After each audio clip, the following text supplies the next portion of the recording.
within itself will find themselves plunged into such a kind of a thing. In fact, it is said that they will make a similar pronouncement that was made some few centuries ago, when they said of Christ, and some rulers just came in and said, it is better that this one man should die and the whole nation should be saved and perish not. If you read the book of John, chapter 11 and verses 50.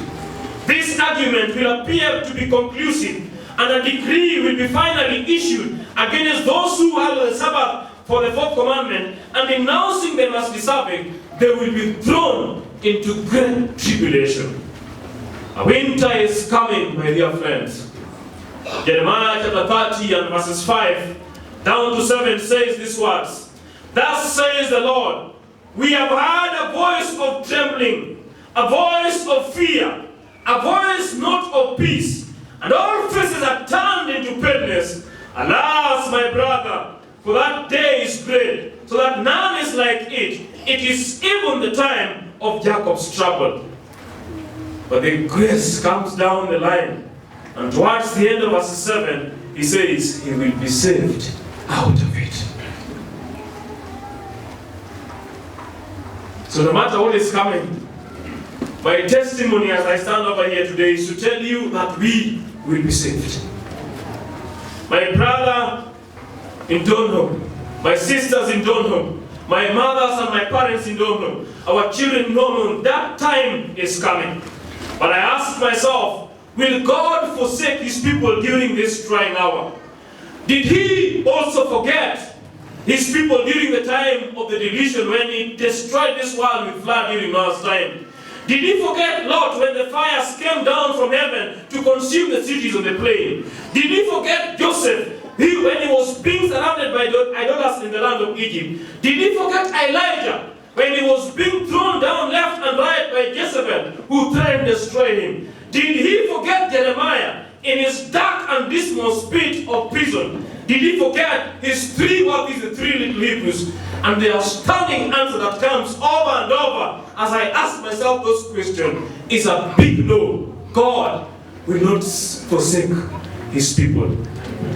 My dear friend, as this time comes, and the evil people will have marked a day and an hour to destroy God's people, at that midnight time of the hour, deliverance comes in. Brother Collins, deliverance comes in at midnight when people are about to be struck, to be killed and to be destroyed. Deliverance comes in. It is at midnight that Jesus will appear. It is at midnight that we will see the glory of God. It is at midnight that he will rise up and save his people. Someone say amen. Amen. It is when we will be at the darkest hour of the history of the planet, when all around us is closing in and death seems to be giggling at us. It is at that time that Jesus will rise up and save his people. The prophecies of Daniel chapter 12 and verse 1 to 2 will come to fulfillment. At that time, Michael shall stand up. At that time, Michael shall stand up to defend his people. At that time, Michael shall stand up to defend the Seventh-day Adventist Church. I believe that Jesus will rise up to save his people. The eastern sky will part, and Jesus will be seen descending. The prophecies of 1 Thessalonians chapter 4 and verse 16 will be fulfilled when the beloved apostle writes and says that the sound of the trumpet will be heard, and the dead in Christ shall rise. Then we who are alive will be changed in a twinkling of an eye, and we'll rise up to meet Jesus in the airs. Jesus is coming back, friends. I believe that Jesus is coming back. The reason why we want all of us revived, the reason why we want God to speak to our hearts, and that we as a people may be prepared for this great day. Jesus is coming again. It's not a hoax. It's not a story. This is truth. Jesus is coming again. He said in his word, that let not your heart be troubled. Ye believe in God, believe also in me. In my Father's house are many mansions, and if it were not so, I would have told you. I go to prepare a place for you, and after I am gone, I will come back, so that where I am, that ye may be also. Jesus is coming again. It will be fulfilled that which is recorded by the beloved prophet in the book of Revelation chapter 1 and verse number 7. Behold, he cometh with a cloud, and every eye shall see Jesus. Jesus is coming again. It is at that time in the midnight hour that it will be seen the glory of the Son of Man. Coming now not as a baby in a manger. Coming now not as one to be crucified on the cross, but coming as the King of Kings and the Lord of Lords. Him who owns power of the universe. Jesus is coming again. The greatest question that we have in this day, the great prophetic question that we have for you this day, friends of Jesus, is this simple question, that amongst those that are going to meet Jesus someday, will you be in that number? Will you be in that number, sister? You've labored so much in this church. You've spent and have been spent in this church. Your time, your energies, your resources, your fruitfulness in this church is of no match. But sister, I ask you a question. Are you going to be in that number that will meet my Savior? Brother, are you coming with us to heaven someday? You are a beautiful songwriter. You write songs and everyone is ill. Brother, you've done a lot. You preach sermons and people come to Jesus. Brother, you've given money and the church structure is coming up. You've done all this for Jesus. But the question still is, are you in that number that will meet Jesus someday? Are you coming to heaven with us, friend? Are you coming to heaven with us? Revelation chapter 7. Revelation chapter 7, I'm reading verse 9 because of time. Verse 9, the scripture says that, and after this I beheld, and lo, a great multitude which no man could number, of all nations and kindreds and people and tongues, stood before the throne and before the Lamb, clothed with white robes and palms in their hands, and cried with a loud voice, saying, Salvation to our Lord which sitteth upon the throne and unto the Lamb. And all the angels, all, stood around about the throne and about the elders and the four beasts, and fell before the throne on their faces and worshipped God, saying, Amen. Blessing and glory and wisdom and thanksgiving and honor and power and might be unto our God forever and ever. Someone say amen. Amen. And one of the elders answered, saying unto me, What are these which are arrayed in white robes? And whence came they? Then John testifies in verse 14, I said unto him, Sir, you know it. And he said unto me, These are they which came out of the great tribulation. They have washed their robes and made them white in the blood of the Lamb. Therefore they are before the throne of God and serve him day and night in his temple. And he that sitteth on the throne shall dwell amongst them. They shall hunger no more. Amen.